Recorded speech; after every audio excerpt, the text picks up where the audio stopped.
Salut à tous, bienvenue sur notre canal AGEC TV. Comme nous l'avons prévu le week-end dernier, nous sommes aujourd'hui pour honorer à notre rendez-vous. Et aujourd'hui, nous allons parler des troubles du neurodéveloppement et plus précisément la discapacité intellectuelle. Et bon, nous avons fait une légère modification. Au lieu de l'autisme, aujourd'hui nous allons parler du syndrome de Down.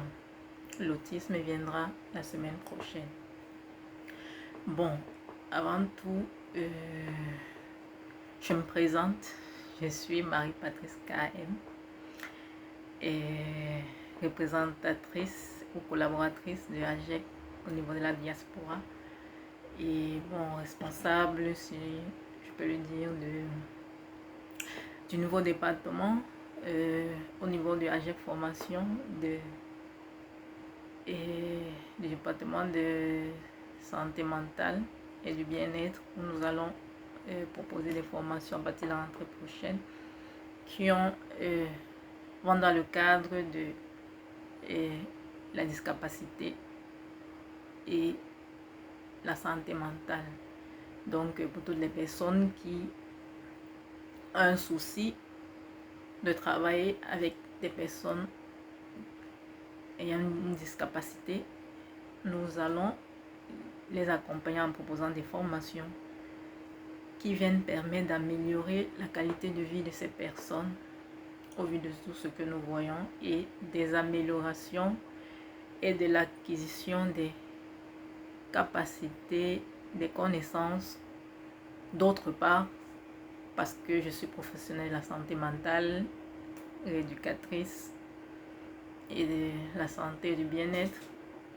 Bon, une partie de la formation au Cameroun, et maintenant je suis ailleurs où j'ai beaucoup appris, je continue d'apprendre, et je pense qu'il est temps de pouvoir aussi mettre ces connaissances au profit de ma communauté, si je peux le dire ainsi. Bon, sans plus tarder, nous allons commencer. Bon, nous avons un matériel préparé que je vais lire au fur et à mesure. Là où il y a nécessité, m'arrêter pour faire un commentaire. Donc, nous allons commencer.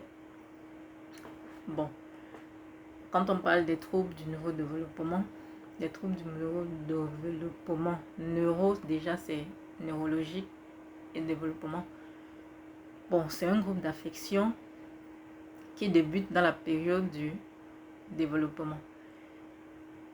Les troubles se manifestent normalement au début du développement. Souvent avant que l'enfant commence l'école primaire, donc, et surtout dans la majorité des temps, c'est quand c'est un cas, dans les cas un peu plus graves, nous allons le voir plus loin. Avant l'âge de 2 ans, on commence à constater que l'enfant a certains problèmes. Mais quand c'est un cas léger, ça peut passer inaperçu à première vue. Et c'est plus tard que on constate quoi. Bon. Il se caractérise par un déficit dans le développement qui produit des déficiences du fonctionnement personnel, social, académique et professionnel. La gamme des déficits varie, allant des limitations très spécifiques de l'apprentissage ou du contrôle des fonctions exécutives. Donc, qu'est-ce qu'on entend par fonction exécutive? Et les capacités qui permettent à une personne de pouvoir planifier à long terme, par exemple, la résolution des conflits, la capacité d'anticiper certaines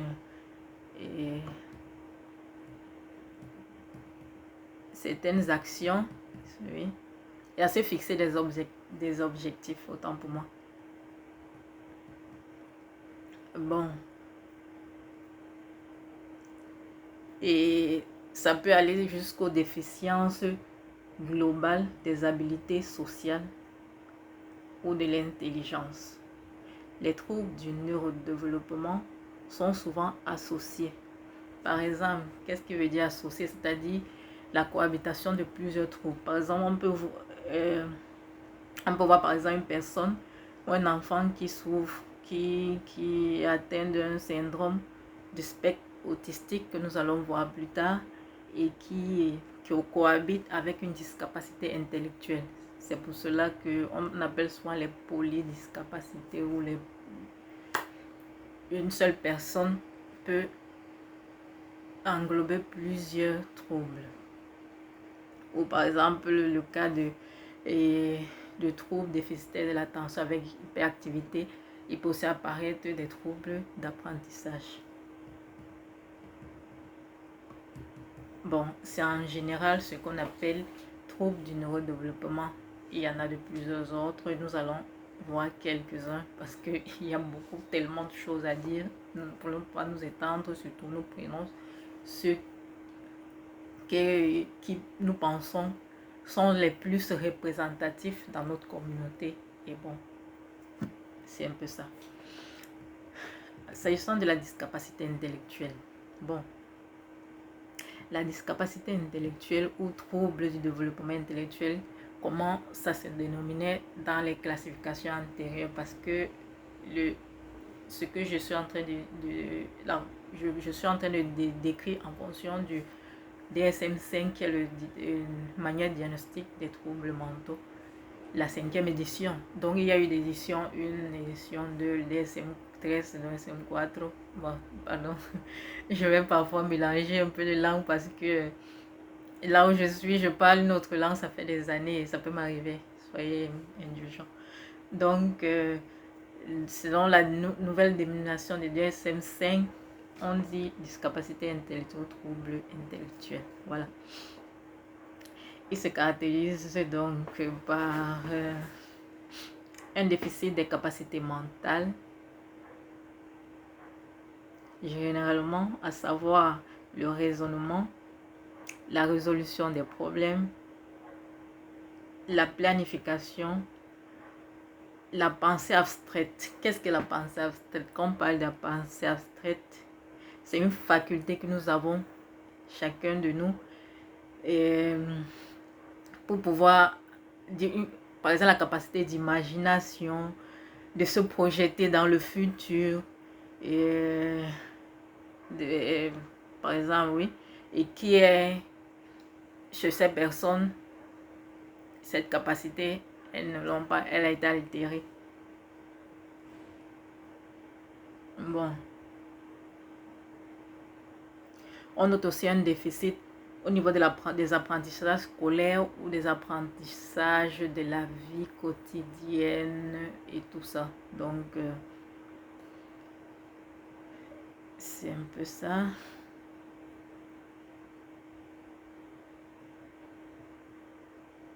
Donc, toutes ces déficiences donc, produisent chez l'individu des déficits au niveau du fonctionnement adaptatif, de telle sorte que l'individu n'atteint pas les normes d'indépendance personnelle et de responsabilité sociale dans un ou plusieurs aspects de la vie quotidienne.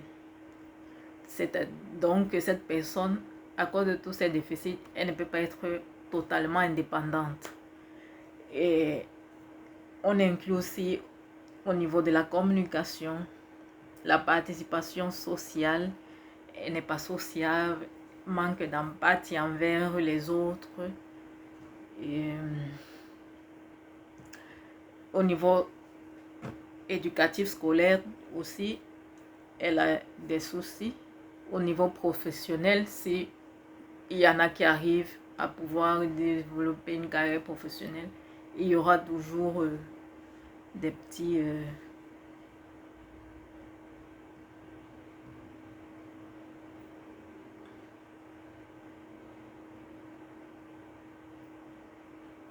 et l'indépendance personnelle à la maison, c'est-à-dire siempre, toujours il aura besoin de quelqu'un qui l'accompagne, qui l'aide à faire ci, à faire ça, au niveau de l'habillement, pour s'alimenter, pour laver ses vêtements, pour donc besoin de l'aide constante. Alors, le retard général du développement est diagnostiqué quand un individu n'atteint pas les étapes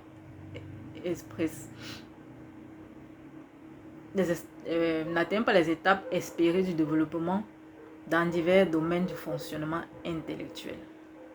C'est-à-dire, il y a une évaluation qui est faite et un nombre d'items à atteindre pour que tu ne sois pas classé dans ce rang de discapacité intellectuelle. Mais si tu ne l'atteins pas, si la personne, l'enfant ne l'atteint pas, on peut commencer à penser à une discapacité intellectuelle. Donc,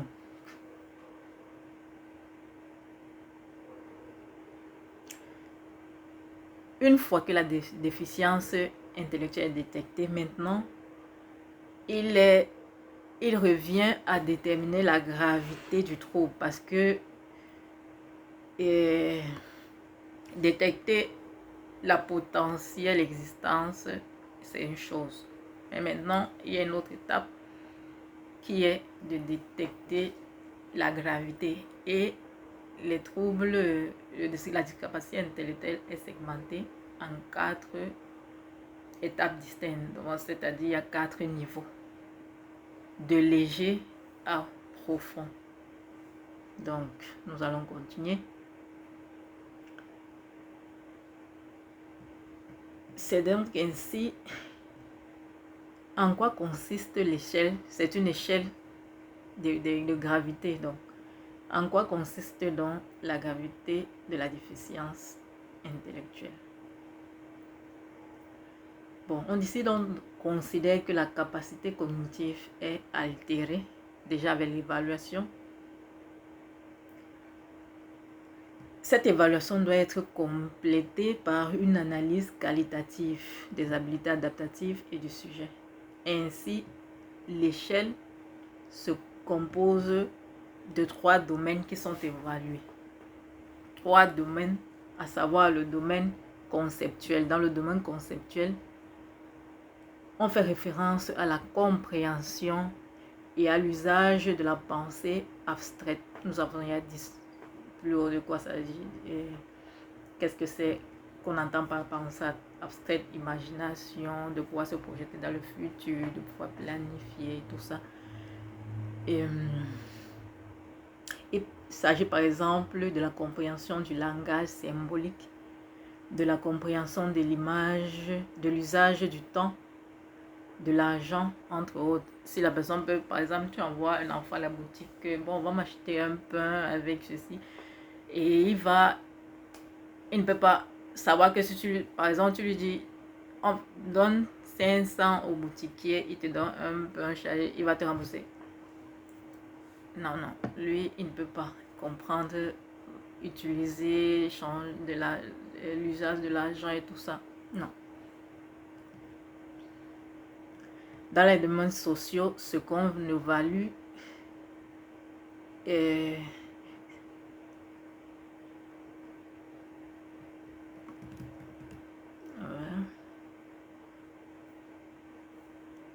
les habiletés de socialisation de la personne.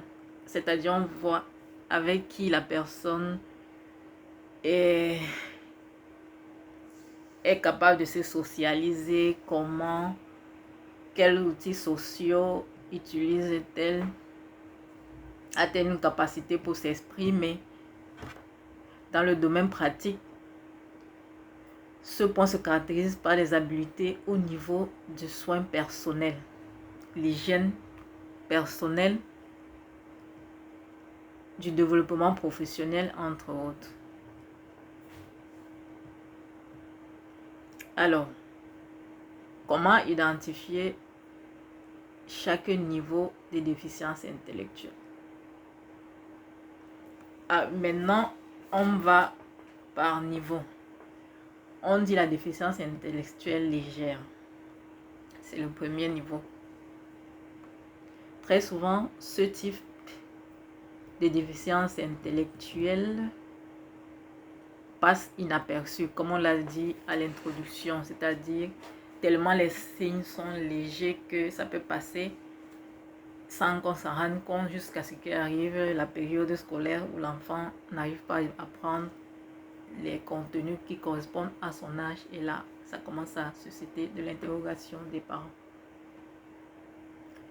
Une grande partie de ces personnes parviennent à devenir indépendantes et sont capables de s'adapter pour mener une vie normale, entre guillemets, non? Elles peuvent compenser le manque de fluidité cognitive par un travail manuel, ce que les autres, par exemple, oui, par le travail manuel, ou passe plus de temps à réaliser une tâche. C'est-à-dire, je peux le prendre au niveau scolaire, une activité que normalement, elle peut être réalisée en 30 minutes. Eux, ils ont besoin peut-être d'une heure, 1h30. C'est pour cela, l'une des formations comme nous allons proposer dès la rentrée prochaine, c'est celle d'intégration scolaire, d'inclusion éducative. C'est-à-dire quoi? L'inclusion éducative, c'est quoi? L'intégration scolaire des personnes, ce type de personnes, d'enfants. Nous allons partir de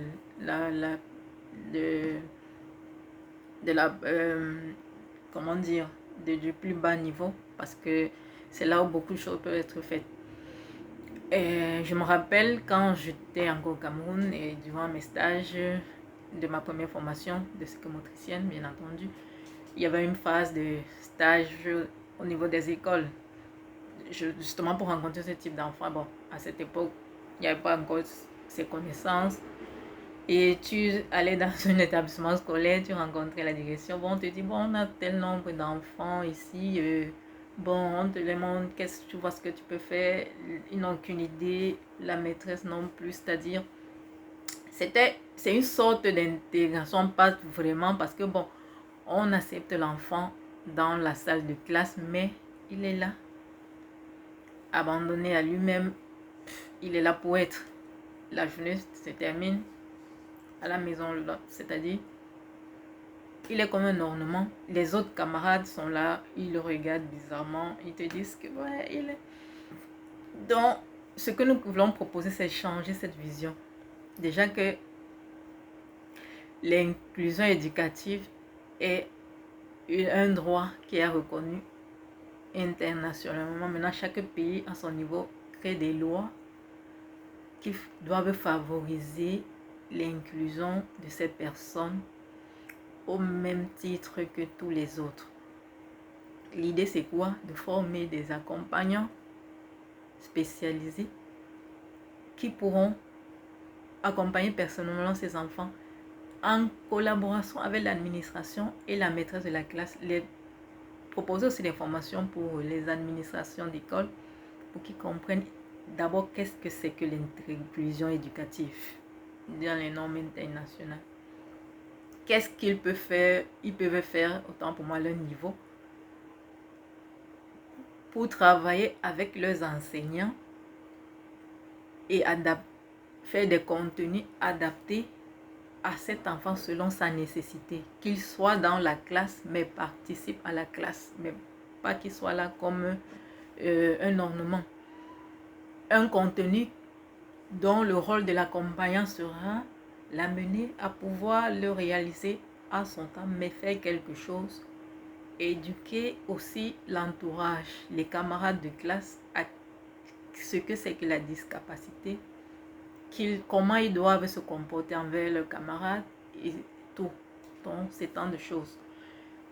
Nous allons continuer. Alors, c'est-à-dire, on était au niveau de... eux, ils nécessitent plus de temps pour réaliser une tâche que c'est les personnes qui sont, on dit, normales. Bon, leurs difficultés sont fréquemment prises pour une absence d'intérêt, de la distraction, une mauvaise humeur, une démotivation. etc.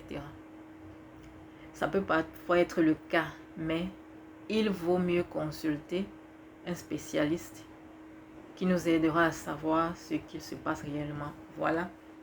C'est pour ça l'une des raisons de ces vidéos, de ces séances d'information, de conscientisation et j'en passe. C'est justement pour ça.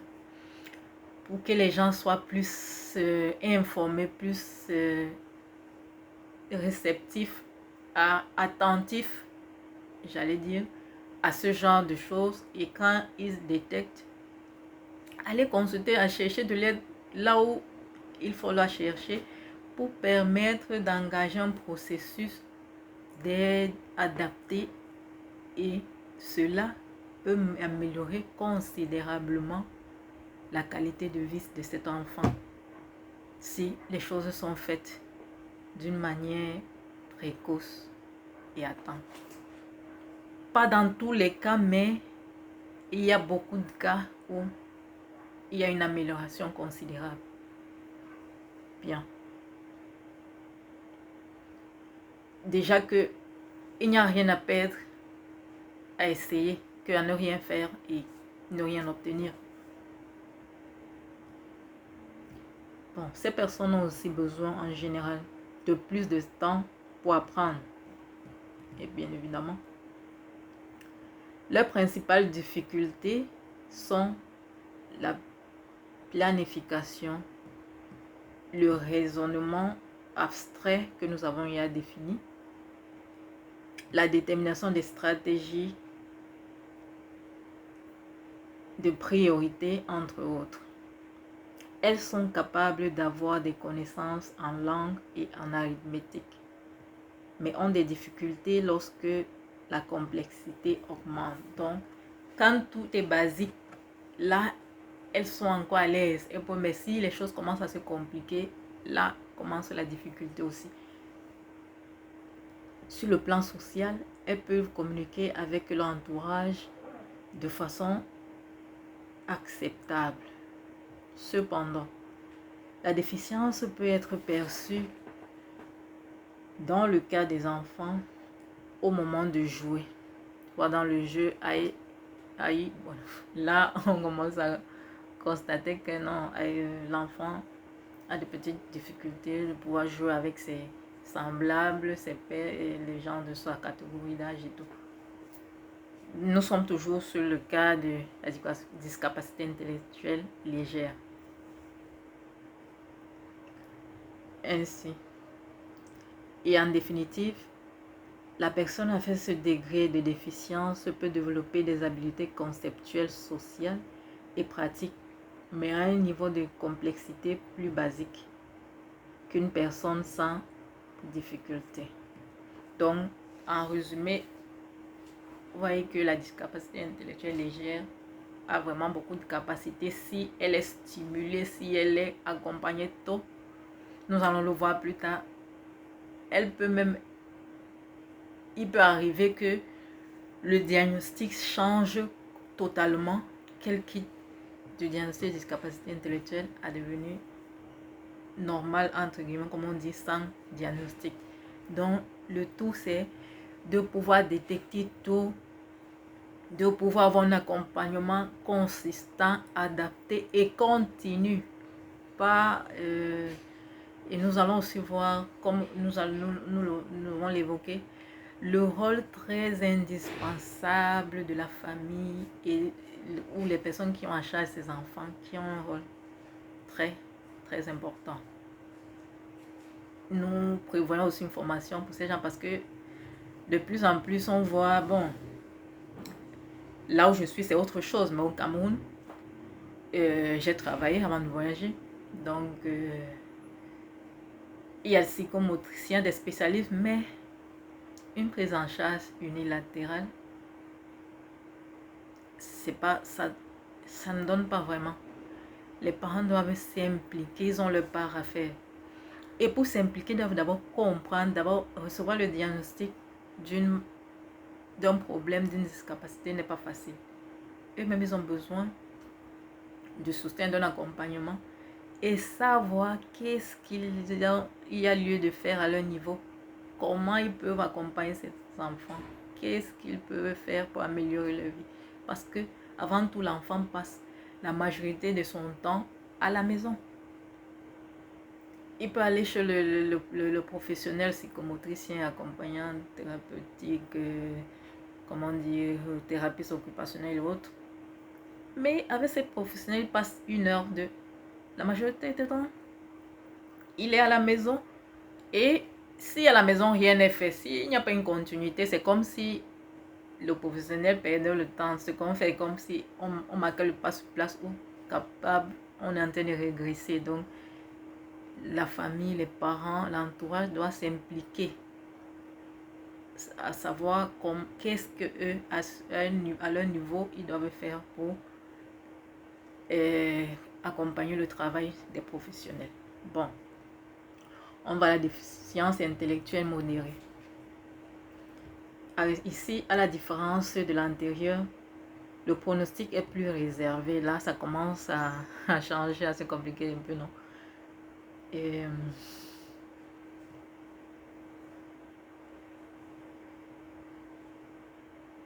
Les faiblesses au niveau des habiletés conceptuelles, sociales et pragmatiques sont plus évidentes. Ah ouais. Ici, nous ne pouvons plus parler d'indépendance presque normale. Là, il commence à nécessiter un peu plus d'aide que dans le cas de la déficience légère. Là, l'indépendance, ça ne marche plus. La capacité d'apprentissage est plus limitée. Par conséquent, l'absence de développement au niveau des habiletés conceptuelles complique l'habileté à travailler de façon abstraite. Lorsqu'il faut travailler avec des réalités qui ne sont pas tangibles ou avec des hypothèses, ces personnes se sentent perdues. Leur développement dans un environnement social est aussi limité. Les habiletés pratiques avec ce diagnostic dépendent davantage d'un soutien externe, tu vois. Vous voyez donc la figure de l'accompagnant externe qu'on évoquait tantôt. Autant de choses. On rencontre dans les familles, il y a des enfants qui ont un problème, une certaine discapacité, peut-être la famille, tout le monde va au travail, va je ne sais où, il abandonne à lui-même. C'est pour cela que la majorité des cas, ces personnes sont une personne qui n'a pas de stimulation. Si on te prend quelconque personne, même si c'est moi, on m'enferme, on me met dans un coin de la maison pendant des mois, des années, je vais régresser, je vais devenir comme que c'est chaud, un animal, parce que tu n'as pas de stimulation, tu n'es pas intégré dans la vie, tu régresses et tu peux avoir un problème psychiatrique à la longue. Donc c'est un peu ça, ils ont besoin d'être accompagnés. Et accompagner, c'est pas qu'on prenne qualquier personne, hein? Bon, n'importe qui, j'allais dire, pardon, et on le met, parce que la personne qui l'accompagne doit lui apporter un plus, doit l'aider. Il est comme une aide, elle est comme une aide pour l'amener à pouvoir faire ce qu'elle ne peut pas faire seule. C'est pour ça qu'on dit l'aide. Mais pour le faire, tu dois comprendre d'abord par quoi passe la personne, savoir de quoi il s'agit. Hein? C'est pour ça que c'est nécessaire une certaine formation pour acquérir des connaissances et des capacités pour le faire et la disposition. Bon.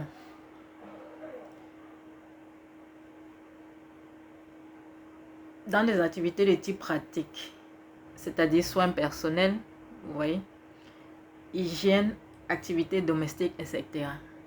Et il faut toujours une personne à côté pour l'aider à se laver, à s'habiller. Là, cada vez de plus en plus exigeant que dans le cas antérieur.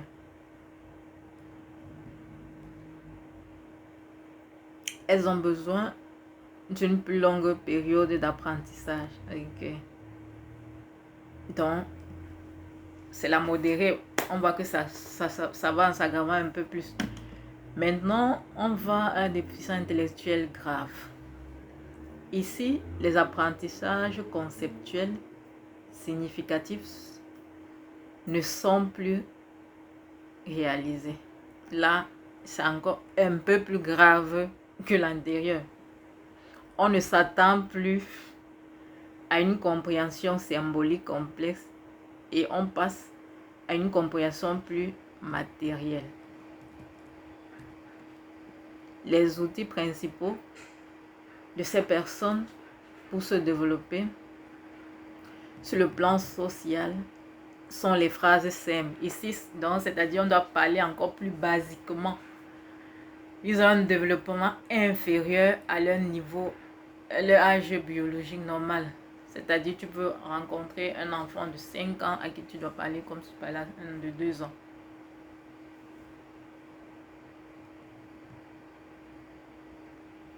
En plus des gestes et gestualisations. C'est-à-dire tu parles en faisant des gestes pour exprimer ce que tu veux lui dire pour qu'il puisse comprendre plus rapidement.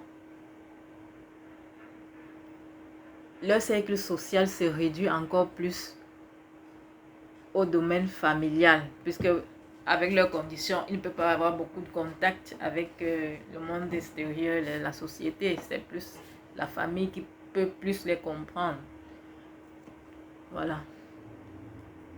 La personne devient dépendante au niveau des activités pratiques. Même si elle est un peu moins qu'une personne avec des déficiences intellectuelles profondes. Bon, c'est grave, mais pas encore tant grave parce que il y a une dernière étape qui est encore plus prononcée que celle-ci. C'est une question de degré. Voilà. On arrive donc à la 4e catégorie qui est la déficience intellectuelle profonde. Là, c'est le higher level, comme on va dire, le haut niveau. Alors, nous parlons ici d'une personne complètement dépendante. Là, rien à faire. Elle ne peut rien seule. Rien du tout. On l'assiste sur tout et en tout moment. Et à tout moment, à tout temps. Sa compréhension conceptuelle se limite uniquement à la communication matérielle et se fait difficilement. Par conséquent,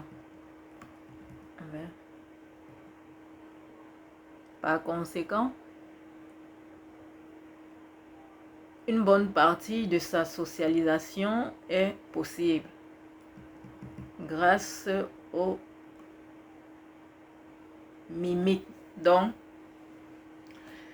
le cas est grave ici, mais pas totalement parce que, comme on dit, s'il y a des personnes qui l'entourent, la famille, je sais pas trop, l'accompagnant, doivent trouver des stratégies pour continuer à communiquer avec cette personne. Par exemple, en faisant des mimiques pour pouvoir lui communiquer quelque chose. Et nous allons voir comment, aussi dans le cas de l'autisme, l'utilisation par exemple des pictogrammes. Qu'est-ce que sont des pictogrammes? Ce sont des sortes une méthode justement pour travailler avec ces personnes, pour leur donner une certaine autonomie. Par exemple, pour l'aider à apprendre à comment s'habiller avec des images, des annotations, tout le processus de par où il commence jusqu'à comment terminer de manière répétitive plusieurs fois. Il faut avoir de la patience. La verdade que c'est de la patience. Alors, surtout lorsqu'elle veut ou rejette quelque chose qu'elle a vu. Voilà. Beaucoup sont capables de suivre des instructions simples ou des processus qu'elles ont automatisés. Donc, c'est un peu ça. Voilà, c'est un peu en général le résumé des 4 niveaux du léger approfond.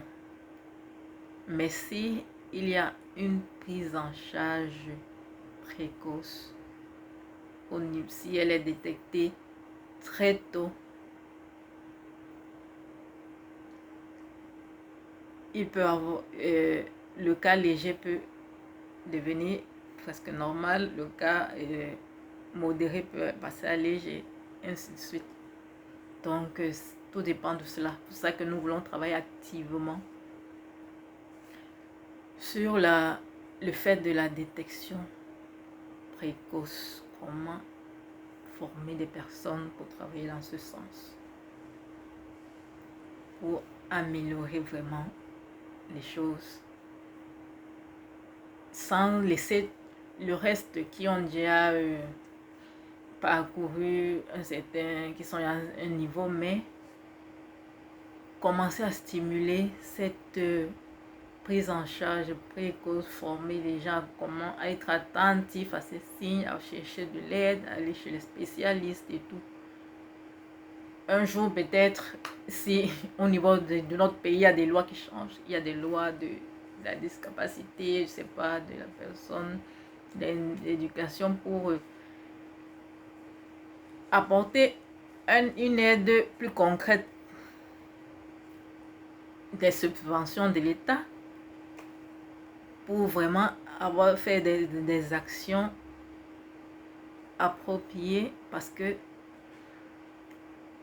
il faut le dire, ce sont des conditions qui nécessitent beaucoup de soutien, beaucoup de moyens financiers, et beaucoup plus quand on atteint déjà un niveau un peu compliqué. C'est pour cela, plus tôt les choses sont faites, moins elles sont coûteuses et on a un rendement plus favorable.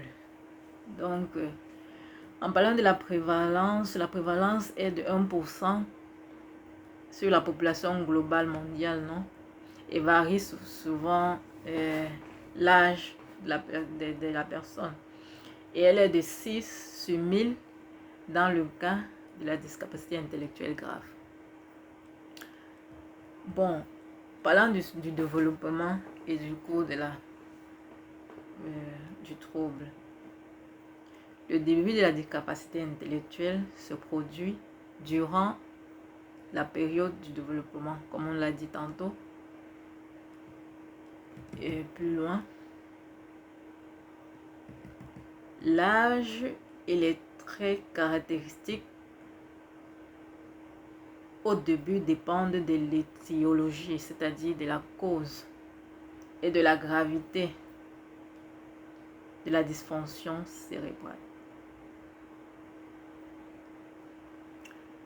Les capacités motrices du langage et sociales retardées peuvent s'identifier durant les 2 premières années de la vie dans le cas des discapacités graves.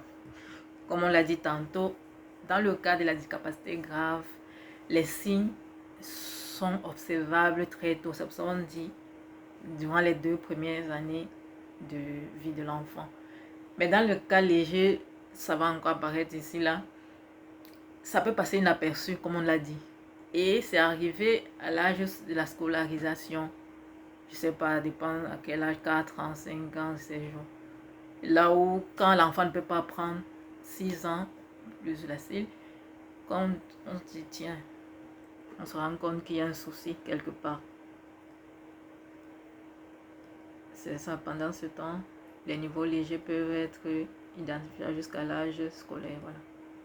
Quand apparemment les difficultés d'apprentissage scolaire apparaissent.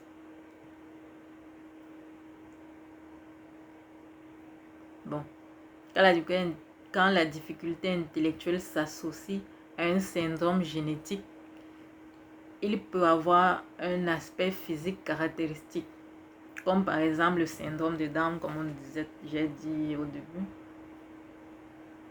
que nous allons essayer de le développer un peu à la fin de ce. C'est pour cela que j'ai changé, j'ai préféré envoyer l'autisme la prochaine fois.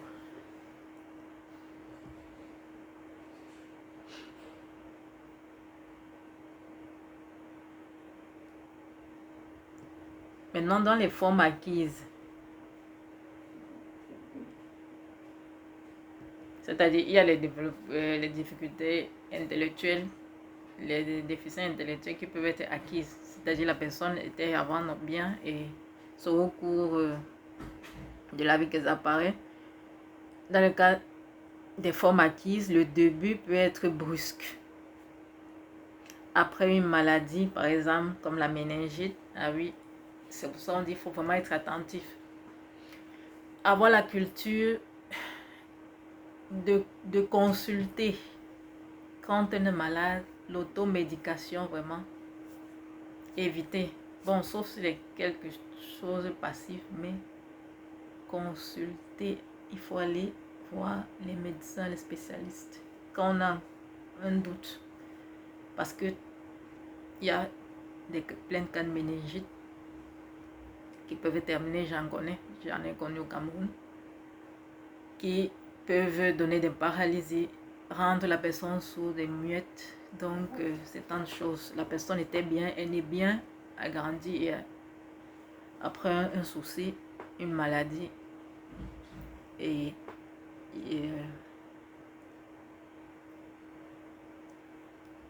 comme la méningite, une encéphalopathie,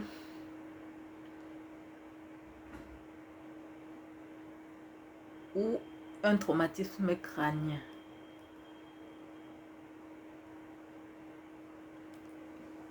Ça peut, après un accident de circulation, que c'est chaud, quelqu'un, ou un accident de travail, quelqu'un peut se retrouver dans cette condition.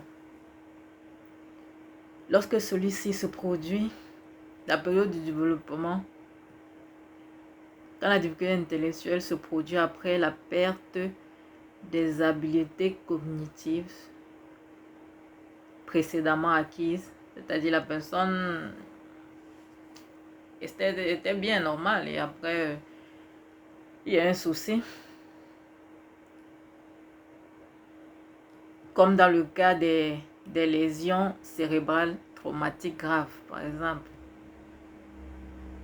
Alors, il peut avoir un double diagnostic dans ce cas, c'est-à-dire savoir il a un diagnostic de capacité intellectuelle et celui de troubles neurocognitifs. C'est ça, un polydiscapacité.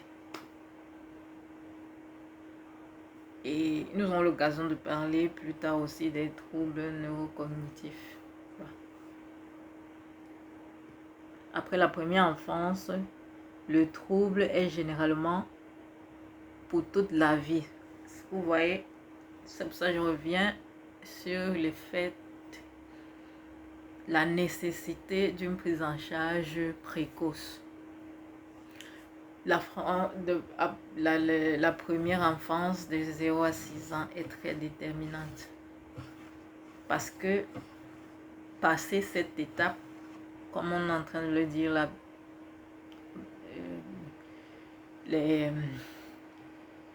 le trouble peut être là pour toute la vie.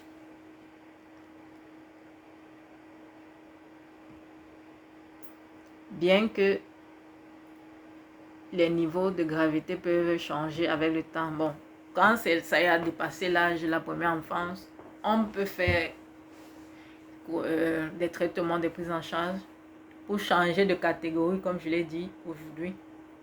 Passer par exemple de modéré à léger ou de grave à modéré, mais le trouble, ça ne va plus. La personne va vivre toute sa vie avec le trouble, mais on peut réussir à diminuer la gravité avec le temps, la persévérance. Et c'est aussi pour inviter les personnes qui ont un membre qui est affecté d'être persévérant, courageux, fort et déterminé à pouvoir soutenir ces personnes, parce que quand on dit la prise en charge, c'est d'une façon continue. c'est pas interrompu aujourd'hui, non, ou de 1 an, 2 jours. Non, c'est continu, soutenu pendant beaucoup de temps. Comme on dit souvent, c'est la fin qui justifie les moyens. C'est au bout de ça qu'on peut voir vraiment un bénéfice.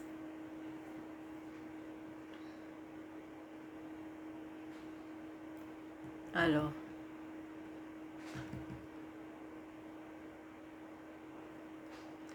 voilà, le cours du développement peut se voir influencé par des conditions médicales ou génétiques ou des conditions concomitantes. Par exemple, la déficience auditive ou visuelle, l'épilepsie. La prise en charge précoce, ce que je dis tantôt depuis le départ, et continue peuvent améliorer le fonctionnement adaptatif durant toute l'enfance et l'âge adulte. Prise en charge précoce et continue, très important. Dans certains cas, cette prise en charge précoce peut conduire à une amélioration significative, ah oui, du fonctionnement intellectuel jusqu'à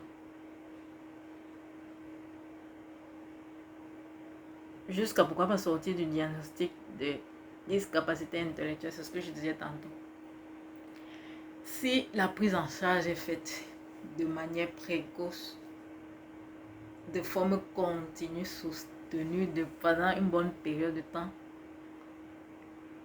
l'enfant peut changer de catégorie, quasiment sortir de la discapacité intellectuelle et devenir normal. Ah oui, c'est possible. C'est possible. Il faut être déterminé à le faire, et c'est-à-dire s'y mettre. S'y mettre.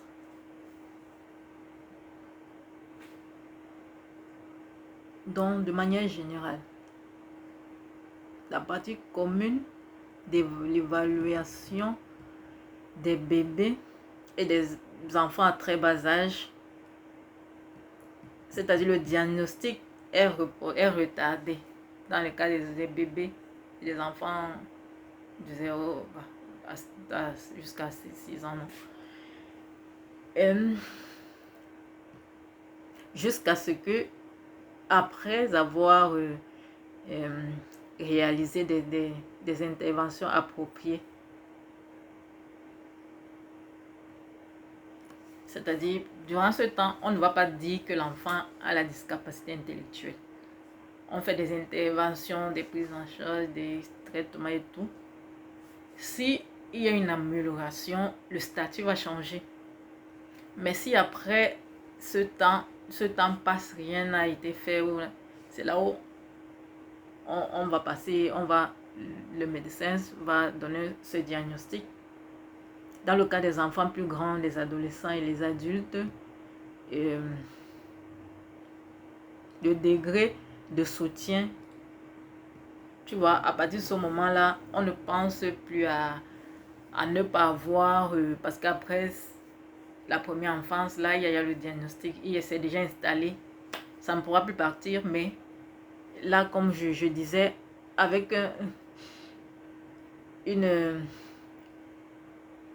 un soutien adapté, approprié, permet la participation complète de toutes les activités quotidiennes et une meilleure fonction adaptative. Donc, même à ce niveau, tout n'est pas perdu. Si le travail est fait, bien fait, chaque acteur joue son rôle, même là, on peut amener cette personne à avoir une certaine autonomie. Comme on l'a dit bien sûr, dans les activités de la vie quotidienne, la maison, elle peut faire les choses qui la concernent de manière individuelle, indépendante. C'est un peu ça, mais si rien n'est fait, avec le temps, ça va de mal en pire.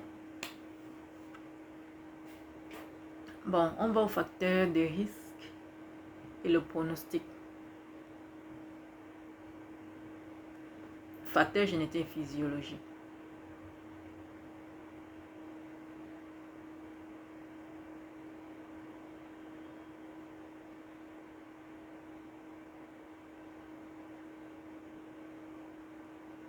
Les facteurs génétiques prénataux incluent les syndromes génétiques. Par exemple, les variations dans la séquence ou les numéros des copies de un ou plusieurs gènes,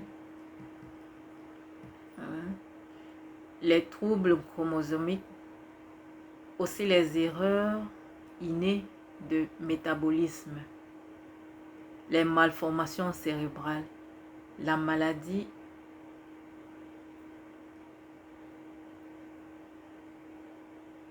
de la mère,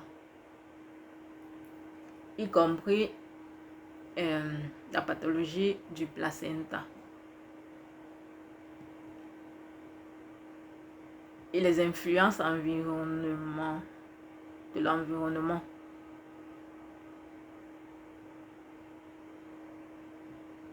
On peut par exemple citer l'alcool. On dit quand vraiment on a pensé à une formation pour les personnes, certaines personnes avant de penser à avoir un enfant. Il y a beaucoup de choses à savoir et à faire et à prendre en compte. Parce que beaucoup aussi entrent pour aider à éviter certains de ces problèmes qui peuvent surgir plus tard. L'alcool,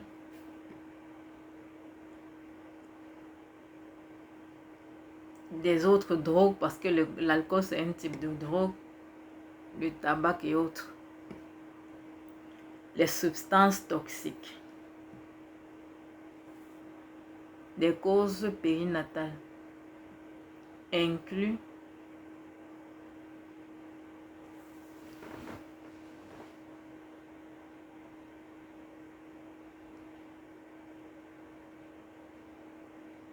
la variété d'événements en relation à la période périnatale et l'accouchement qui conduisent à l'encéphalopathie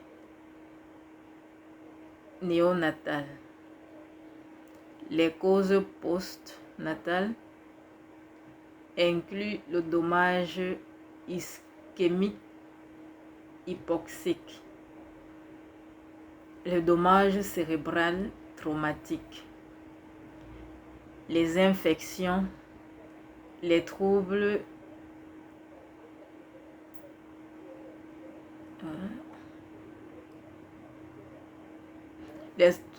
desmyélisants, les troubles convulsifs, par exemple les spasmes de l'enfant,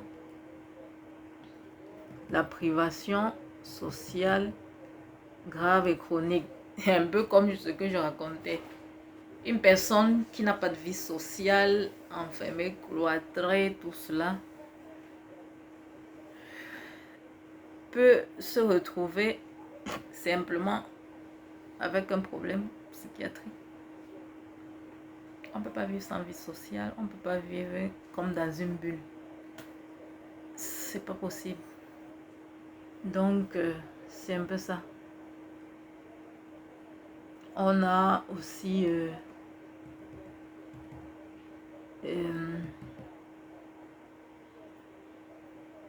les syndromes toxico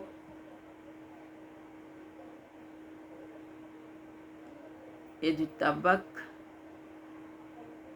et les intoxications à des substances chimiques, par exemple le plomb, le mercure. Donc, en général, c'est un peu, en gros, ce qu'on peut pas dire, on peut dire de la discapacité intellectuelle. Tout ça, c'est pour que les gens aient une idée, une vision, toujours chercher à consulter en cas de doute, quand on ne sait pas ce qu'on a à faire, parce que attendre ou bricoler à la maison peut conduire à autre chose. Et les femmes, avant de vraiment de vouloir faire un enfant, il y a des choses à faire souvent, des choses à prendre en compte. Souvent, bon, chez nous, on dit, bon, la maman, elle peut boire, l'habiller et tout ça, ça ne fait rien à l'enfant. Il peut arriver que non, il peut aussi arriver que si. Donc,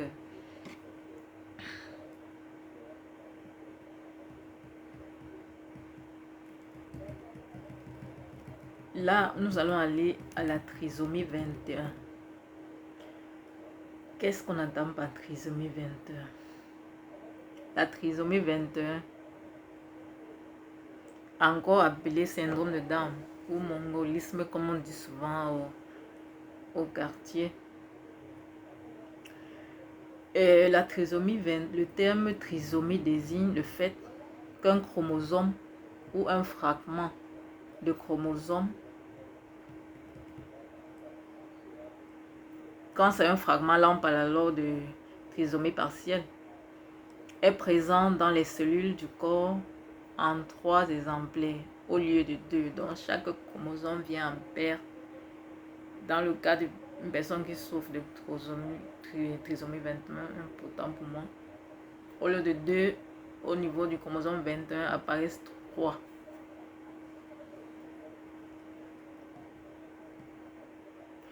Bon, il y a plusieurs formes de trisomie, mais le plus connu et le plus fréquent, c'est celui qui affecte le chromosome 21, parce qu'il y a du chromosome 13 et 18, je crois. Mais ils ne sont pas plus très fréquents. La trisomie 21 résulte donc d'une anomalie chromosomique.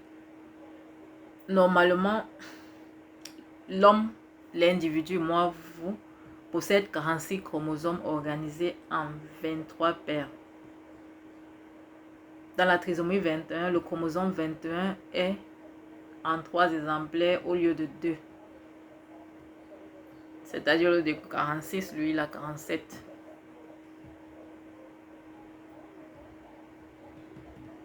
Bon, ça, c'est pas trop important. D'ailleurs,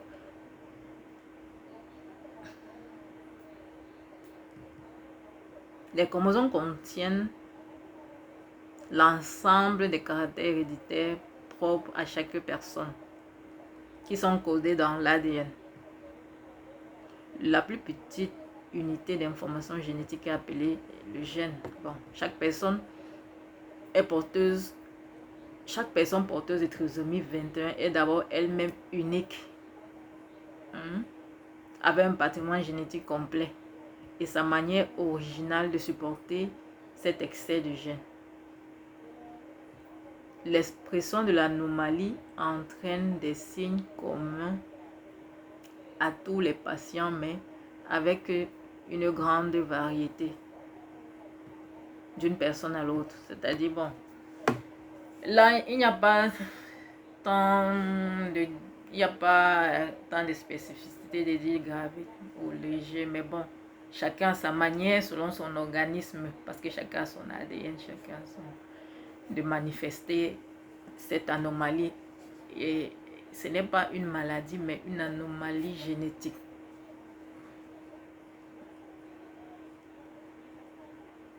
La conséquence la plus marquante de la trisomie 21 est la déficience intellectuelle. Voilà pourquoi j'ai voulu en parler aujourd'hui. Donc c'est sa caractéristique la plus marquée, la déficience intellectuelle. D'intensité variable, touchant les capacités d'abstraction. Ce déficit mental est associé, dans le cas de la trisomie 21, à des signes physiques particuliers. Donc, quand tu vois normalement une personne atteinte de trisomie 21, il y a des signes particuliers qui te permettent de savoir sans même dire qu'on va aller faire un diagnostic à l'hôpital et tout. Dès son très jeune âge, un enfant atteint de trisomie 21 présente des traits physiques caractéristiques.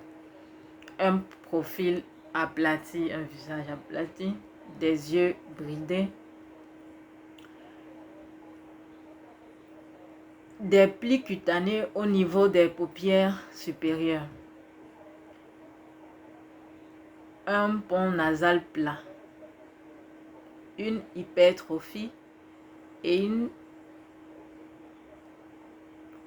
protrusion de la langue.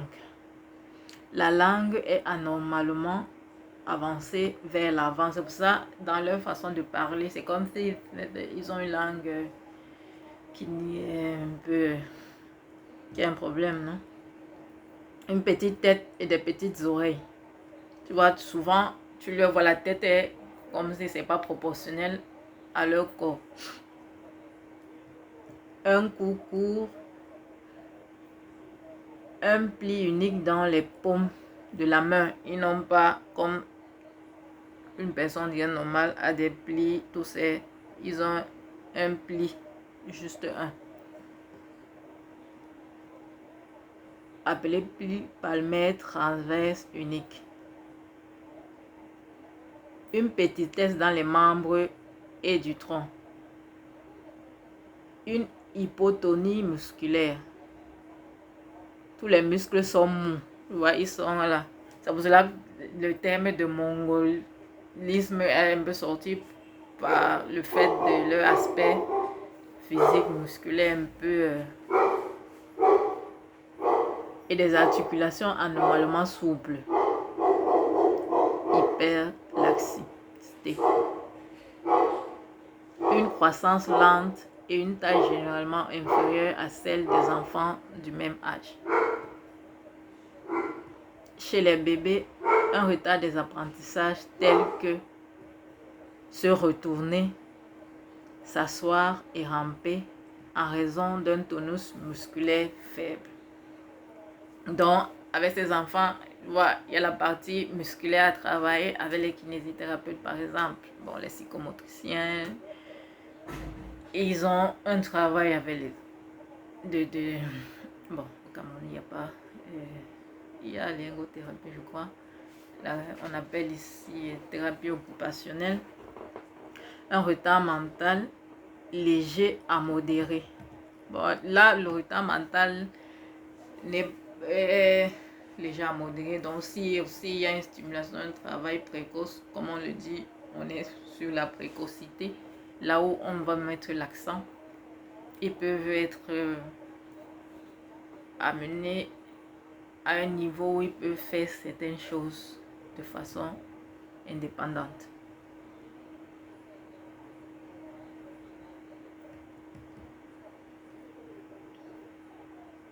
La conséquence la plus marquante de la trisomie 21 est la déficience intellectuelle d'intensité variable, touchant les capacités d'abstraction. Il peut s'y ajouter des complications congénitales présentes à la naissance, à savoir la malformation cardiaque, digestive, etc. Ou souvent, au cours de la vie, endocrinienne, orthopédique, visuelle, auditive, etc. Donc, les troubles associés. La plupart de ces complications peuvent être soignées et doivent donc être dépistées pour offrir aux personnes porteuses de trisomie 21 la meilleure qualité de vie possible. C'est ce qu'on est en train de dire. Mais le plus important, c'est de diagnostiquer, aller consulter et pouvoir offrir un traitement adéquat. Puisque leur expérience de vie tend à rejoindre celle des populations générales. Ah, bien sûr, s'il y a une intervention précoce et adaptée. Dans les autres lieux, ici, on voit des personnes avec le syndrome de Down qui peuvent développer une activité professionnelle. peuvent faire des formations, on appelle officio, c'est-à-dire les formations courtes qui les donnent des capacités pour pouvoir faire quelque chose. Pourquoi pas? Un suivi médical spécialisé régulier est donc bénéfique. De la même façon, autant pour moi, une prise en charge rééducative spécialisée, kinésithérapie, orthophonie, psychomotricité, stimulation précoce pour les plus petits, et une scolarité adaptée, comme on l'a dit tantôt, une inclusion éducative adaptée aux besoins de l'élève, permettant à chaque enfant de développer au mieux ses capacités et ses talents, et de s'épanouir, d'acquérir les plus grandes autonomies possibles. Si la médecine sait aujourd'hui soigner les complications, et si les rééducations sont une grande aide, mais bon, on n'a pas encore trouvé des moyens d'atténuer les déficiences intellectuelles des personnes atteintes de trisomie 21. Néanmoins, il y a des recherches connues avec des avancées importantes qui permettent d'améliorer davantage les conditions de cette personne. Donc, c'est un peu ça notre nouveau combat. Et raison pour laquelle le sens que nous voulons, ce que nous voulons proposer, c'est justement avec les nouvelles stratégies, donner des outils, former des personnes qui pourront participer, aider des personnes avec discapacités de toutes sortes que nous avons le temps d'aborder, à pouvoir avoir une certaine qualité de vie, améliorer les qualités de vie. Bon, sur ce, on va se séparer. J'espère que cette vidéo pourra aider quelqu'un quelque part. Si vous avez aimé, likez, partagez et on se voit à la prochaine. Où je crois que c'est vraiment intense. Je ne sais pas si on pourra développer 2 sujets, mais l'autisme, c'est-à-dire le trouble spectre autistique, comme on le dénomme maintenant, nous allons l'aborder ci aussi. C'est-à-dire, sur ce, je vous laisse et je vous souhaite une bonne semaine à tous. À la prochaine. Bye bye.